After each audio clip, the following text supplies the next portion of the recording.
खबरों के निष्पक्ष विश्लेषण के लिए सब्सक्राइब करें Jantantra TV and press the bell icon. Never miss any update. नमस्कार, आप देख रहे हैं जनतंत्र टीवी। मैं हूं आपके साथ दीपाली। शुरुआत राजस्थान की खबर के साथ, जहां पर सियासी भूचाल देखने को मिल रहा है। यहां पर राजस्थान में विधायक खरीद फरोख्त का मामला है, जिसमें उप मुख्यमंत्री सचिन पायलट दिल्ली में मौजूद हैं।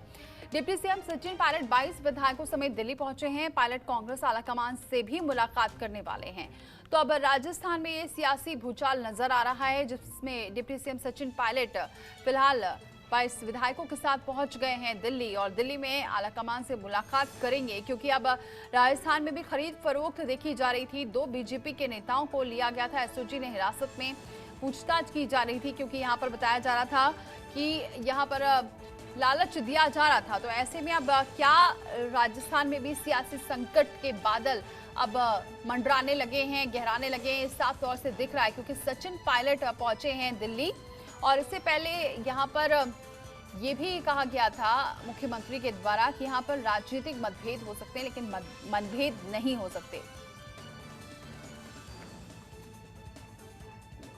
तो इस वक्त की बड़ी खबर, राजस्थान में लगातार अब सियासी भूचाल सा नजर आ रहा है, क्योंकि यहां पर अब देखा जा रहा है, पहले यहां पर 2 बीजेपी नेताओं ने खरीद फरोख्त का उनके साथ मामला जुड़ा, और अब सचिन पायलट में भी मतभेद देखा जा रहा है।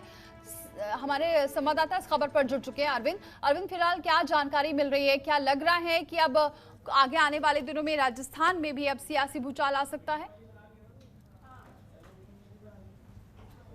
बिल्कुल, देखिए जिस तरह से पिछले 2 दिन से जो हालात यहाँ पर हैं, उसके बाद में कहीं ना कहीं जो सियासी भूचाल है उसको देखते हुए और स्थिति ऐसी नजर आ रही, क्योंकि जिस तरह से एसओजी ने देखिए 2 दिन पहले जो है मुख्यमंत्री अशोक गहलोत के खिलाफ भारतीय जनता पार्टी की ओर से विशेषाधिकार हनन का जो प्रस्ताव विधानसभा में पेश किया गया, उसके बाद में शाम को यहाँ पर करीब 5 बजे शुक्रवार शाम को एसओजी की ओर से एक एफआईआर दर्ज होती है, और उस एफआईआर में तमाम वो नाम होते हैं, जिक्र किया जाता है कि जिन 2 नंबर को ट्रेस किया गया, उसके बाद में 2 विधायकों के नाम उस एफआईआर में शामिल होते हैं, और कहा जाता है कि जो सरकारी जो विधायकों की जो खरीद फरोख्त है वो राजस्थान में हो सकती है। तो उसके बाद से ही लगातार जो सियासी पारा है वो यहाँ पर गर्म रहा, और इन दोनों जो आरोपी हैं जिनके फोन ट्रेस किए गए थे, उन दोनों को गिरफ्तार किया गया। भरत मालानी और अशोक सिंह, ये 2 नाम है। भरत मालानी के यदि बताना चाहें तो भरत मालानी भारतीय जनता पार्टी के पूर्व में उद्योग प्रकोष्ठ का प्रदेशाध्यक्ष रह चुका है, जबकि अशोक सिंह जो है वो भी राजनीतिक जो है दबदबा उसका काफी है, वो भारतीय जनता पार्टी से जुड़ा हुआ बताया जा रहा है।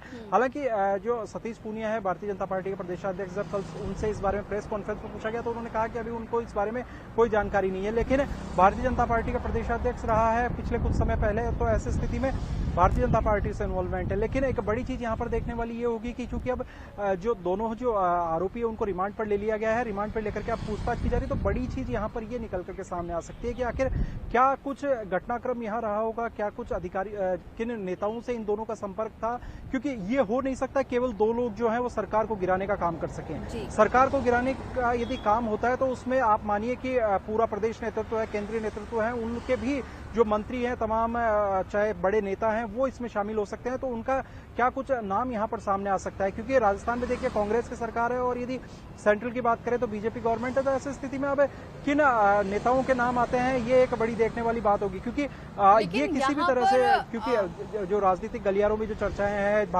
अरविंद, ये जो सचिन पायलट पहुंचे हैं अपने विधायकों को लेकर दिल्ली, ये क्या अब बात सामने आ रही है? क्या सरकार के अंदर ही यहाँ पर अभी कुछ दिक्कत चल रही है?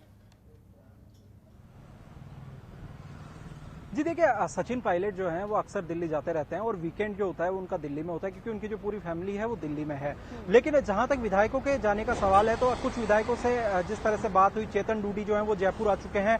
उनका ये कहना है कि मैं अपने निजी काम से दिल्ली के लिए गया था, मुझे ना तो किसी ने बुलाया, ना मेरे को किसी बाड़ाबंदी की जानकारी थी, मैं कल वो दिल्ली गया था और आज मैं वापस लौट चुका हूँ। इस तरह के जो काफी जो विधायक हैं वो वापस से जयपुर लौट चुके हैं, और उनका ये कहना है कि किसी भी तरह की बाड़ाबंदी हो, किसी भी तरह की और चीजें हो, उनकी यहाँ पर उनको कोई जानकारी जानकारी नहीं है। तो ये एक बड़ी चीज है। और जिस तरह से, क्योंकि ये जो एफआईआर जो दर्ज की गई थी, इस एफआईआर में भी ये जिक्र किया गया था, क्योंकि उप मुख्यमंत्री का नाम का इसमें जिक्र था, तो कहीं ना कहीं एक बड़ी जो सियासत है वो यहाँ पर हो सकती है। और इसी को लेकर के हो सकता है कि जो कांग्रेस आलाकमान है वो पूरा इस मामले में इंटरफेयर करे, क्योंकि जिस तरह से राजनीतिक घटनाक्रम यहाँ पर चल रहा है, तो कांग्रेस पार्टी अपने ही लोगों से घिरे हुए अब यहाँ पर दिख रही है, क्योंकि भारतीय जनता पार्टी यहाँ पर आश्वस्त है, क्योंकि उनके पास एक होने बात के लिए और कुछ फिर नहीं। से लेकिन समझना कांग्रेस चाहेंगे अरविंद, आपने कहा कि जो एफआईआर हुई है उसमें उप मुख्यमंत्री का नाम है, ये थोड़ी बात को फिर से समझाइए जरा।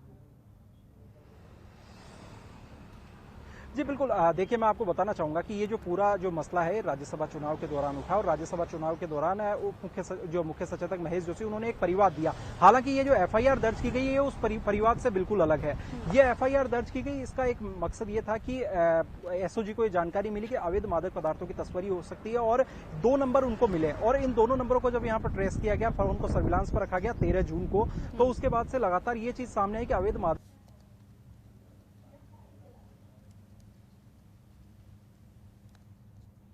तो लगता है बातचीत नहीं हो पा रही, आगे भी जानकारी लेंगे, लेकिन फिलहाल अभी बताया जा रहा है सचिन पायलट के साथ जो कुछ विधायक थे वो वापस जयपुर लौटना शुरू हो गए हैं। गहलोत सरकार पर ये संकट के बादल जरूर है। कैबिनेट मीटिंग में नहीं पहुंचे हैं यहाँ पर पायलट, सचिन पायलट की गैर हाजिरी से भी सवाल उठ गए हैं। तो राजस्थान के मुख्यमंत्री अशोक गहलोत जहां जयपुर में अपनी सरकार बचाने में लगे हुए हैं, वहीं डिप्टी सीएम सचिन पायलट दिल्ली प्रवास पर हैं। ऐसे नाजुक घड़ी में जब खुद सीएम कह रहे हैं कि बीजेपी उनकी सरकार को गिराना चाहती है, डिप्टी सीएम का जयपुर में ना होना कई सवाल खड़े कर रहा है। यही नहीं, शनिवार को सीएम अशोक गहलोत जब कैबिनेट मीटिंग कर रहे थे तो बतौर डिप्टी सीएम सरकार के दूसरे बड़े नेता होने के बावजूद सचिन पायलट इस मीटिंग में शामिल नहीं हुए। मीटिंग के जरिए अशोक गहलोत ने सरकार पर अपनी पकड़ दिखानी चाहिए, लेकिन सचिन पायलट की गैर हाजिरी ने कई सवाल खड़े कर दिए हैं। गहलोत सरकार पर इस संकट के बादल मंडरा रहे हैं। हालांकि ये भी कहा जा रहा है कि ये रूटीन दौरा है जब वो दिल्ली पहुंचे हैं, और हालांकि कई विधायक जो उनके साथ दिल्ली आते जाते रहते हैं वो अब वापस जयपुर पहुंच चुके हैं। लेकिन अंदर खाने क्या खिचड़ी पक रही है ये धीरे धीरे अब सामने आएगी, क्योंकि यहाँ पर अब जो मतभेद हैं वो दिखाई दे रहे हैं। लेकिन क्या वाकई यहाँ पर सरकार गिराने की कोशिशों में यहाँ पर लगी हुई है बीजेपी, क्योंकि इसको लेकर सीएम अशोक गहलोत बार बार कह रहे हैं। अरविंद हमारे साथ बने हुए हैं। अरविंद, ये जो बात सामने आ रही है कि कैबिनेट की मीटिंग में एक पायलट नहीं पहुंचे, क्या इसको भी इसी से जोड़कर देखा जा रहा है, और क्या वाकई संकट के जो बादल हैं वो मंडराते हुए नजर आ रहे हैं, सरकार पर खतरा है?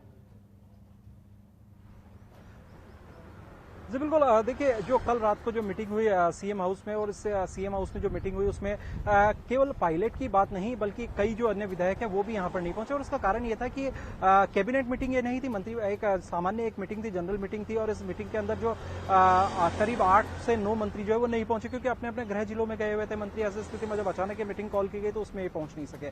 उससे पहले मैं आपको बताना चाहूंगा जिस बारे में हम बात कर रहे थे कि उप मुख्यमंत्री का नाम एफआईआर में है, तो ये पूरा मामला जो है ये राज्यसभा चुनाव के दौरान सामने आया। राज्यसभा चुनाव के दौरान मुख्य सचेतक महेश जोशी ने एक परिवाद दिया, और इस परिवाद में कहा कि विधायकों की खरीद फरोख्त हो सकती है, और इसको लेकर के एसीबी जो एसओजी है और एसीबी, इन दोनों को ये परिवाद दिया गया था। लेकिन उसके बाद में 13 जून को एसओजी को सूचना मिली कि अवैध मादक पदार्थों की तस्करी हो सकती है। 2 नंबर को सर्विलांस पर रखा गया, और इन सर्विलांस पर जब इन नंबर्स को रखा गया तो उसके बाद में एक बड़ी चीज यहाँ पर निकल करके सामने आई कि विधायकों की जो खरीद फरोख्त है वो यहाँ पर नहीं, विधायकों की जो खरीद फरोख्त की बातें हैं इन दोनों फोन नंबर पर ये सामने आई। भरत मालानी और अशोक सिंह, ये दोनों नंबर जो है ये लोग काम में ले रहे थे। और इसमें एक चीज और सामने आई कि जो कुशलगढ़ से जो विधायक है रमीला खड़िया और महेंद्रजीत सिंह मालवीय जो विधायक है बागीदोरा से, इन दोनों का नाम उसमें शामिल था कि भारतीय जनता पार्टी ने जो रमीला खड़िया है उनसे संपर्क किया। हालांकि रमीला खड़िया का यह कहना है उनसे किसी तरह का संपर्क नहीं किया गया। साथ ही एफआईआर में ये चीज लिखी गई है, इन दोनों की जो ट्रांसक्रिप्ट है उसके आधार पर यह चीज लिखी गई है कि राजस्थान में मुख्यमंत्री और उप मुख्यमंत्री दोनों में नहीं बन रही है, दोनों में जो है किसी तरह जो हालात जो है वो ठीक नहीं है। ऐसी स्थिति में यहाँ की गवर्नमेंट को गिरा करके उप मुख्यमंत्री को केंद्र में मंत्री बनाया जा सकता है, जबकि मुख्यमंत्री भारतीय जनता पार्टी का। और यदि ऐसा होता है तो हम 1000 से 2000 करोड़ रुपए जो है वो यहाँ पर कमा सकते हैं यदि मंत्रिमंडल हमारा होगा, यदि मुख्यमंत्री भारतीय जनता पार्टी का बनता है। लेकिन ये भी उसमें लिखा गया कि उप मुख्यमंत्री है वो केंद्र में मंत्री बनने को राजी नहीं है, और वो मुख्यमंत्री बने रहना चाहते हैं, मुख्यमंत्री बनना चाहते हैं राजस्थान में। तो वहां पर उनका नाम था। तो कहीं ना कहीं एक यहाँ पर ये चीज सामने आ रही है, क्योंकि पूरी चीज जो है वो ट्रांसक्रिप्ट के आधार पर है, किसी के इसमें हालांकि ऑफिशियल, चाहे उप मुख्यमंत्री ने वो बात कही हो नहीं कही हो, लेकिन ये दोनों लोगों की जो बात थी, इन दोनों लोगों की बातचीत को इस पूरी एफआईआर में शामिल किया गया। अब जो एसओजी है उन्होंने मुख्यमंत्री अशोक गहलोत, उप मुख्यमंत्री सचिन पायलट और महेश जोशी, इन तीनों से समय मांगा है। इन तीनों के जो बयान है वो यहाँ पर दर्ज जो है किए जा सकते हैं। साथ ही मुख्यमंत्री को इस पूरे घटनाक्रम की जो जानकारी है वो एसओजी की ओर से दी जा सकती है। तो ये सब पूरा जो घटनाक्रम है ये यहाँ पर, और इसमें किसी तरह के जो आरोप है वो यहाँ पर नहीं है कि किसने, उप मुख्यमंत्री ने क्या बोला, मुख्यमंत्री ने क्या बोला, रमीला खड़िया ने क्या बोला, महेंद्र मालवीय ने क्या बोला। लेकिन बात यह है कि जो इन दोनों की जो ट्रांसक्रिप्ट है, बिल्कुल ये जो है ये आपस की जो बात है ये सामने आ रही है, जिसकी वजह से ये सवाल उठ रहे हैं।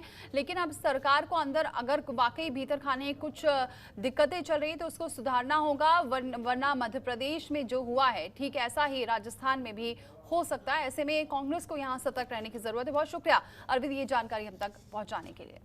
और एक छोटा सा ब्रेक, फौरन लौटते हैं। खबरों के निष्पक्ष विश्लेषण के लिए सब्सक्राइब करें Jantantra TV and press the bell icon. Never miss any update.